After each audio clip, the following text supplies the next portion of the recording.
वाक्षी organic से मिलने वाले आटे में क्या अंतर होता है? बाजार में जब भी आप आटा खरीदने के लिए जाते हैं तो आटा गेहूं से बनता है और वो गेहूं जिस वक्त खेत में उगता है उसमें भयंकर केमिकल, इंसेक्टिसाइड और पेस्टिसाइड का उपयोग होता है।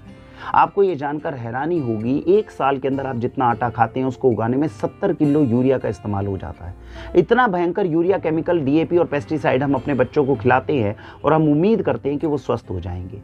इसी जहरीले गेहूं को मिल में भेजा जाता है और वहां पर जाकर जब इसकी ग्राइंडिंग की जाती है तो इतनी तेज रोटेशन के ऊपर इसकी ग्राइंडिंग होती है जिसमें गर्मी के कारण गेहूं के अंदर उपलब्ध सारे विटामिन, मिनरल्स और प्रोटीन नष्ट होने लग जाते हैं।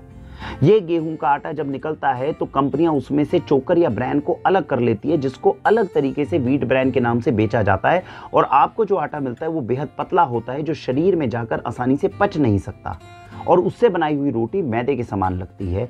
ऐसा आटा जब किसी पैकेट के अंदर पैक होता है तो भयंकर प्रिजर्वेटिव का इस्तेमाल होता है, क्योंकि आप तक पहुंचने में उस आटे को कम से कम 2 से 3 महीने का समय लग जाएगा।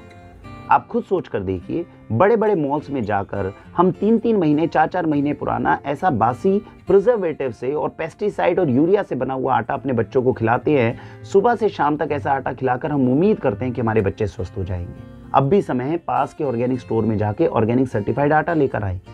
ऐसा आटा जो ऑर्गेनिक सर्टिफाइड होता है, उसकी गेहूं वो देसी होती है, जिस गेहूं के साथ छेड़छाड़ नहीं की जाती, वो हाइब्रिड नहीं होती, वो जीएमओ बीज से नहीं बनी होती, इसलिए सेहत के लिए काफी लाभदायक होती है। ऐसी ऑर्गेनिक गेहूं जब खेत में उगती है तो यूरिया, केमिकल, पेस्टिसाइड का इस्तेमाल नहीं होता। जब वो जाकर फैक्ट्री में पिसती है तो ग्राइंडर के अंदर इतनी धीरे धीरे पीसा जाता है ताकि उसकी न्यूट्रिशन वैल्यू बरकरार रहे। जब उसको निकाला जाता है तो उससे चोकर को अलग नहीं किया जाता, इसलिए ऐसा आटा काफी मोटा होता है। और ऐसा निकलने वाला आटा अगर किसी ऑर्गेनिक स्टोर से आपको फ्रेश उपलब्ध हो जाए तो इससे बेहतरीन चीज नहीं हो सकती। तो अपने परिवार को अगर ऐसा गेहूं का आटा आप खिला ही रहे हैं तो कम से कम ऑर्गेनिक सर्टिफाइड आटा ही खिलाएं। ऑर्गेनिक सर्टिफाइड देसी गेहूं का आटा अब वाक्षी पर उपलब्ध। भारत वंदे मातरम।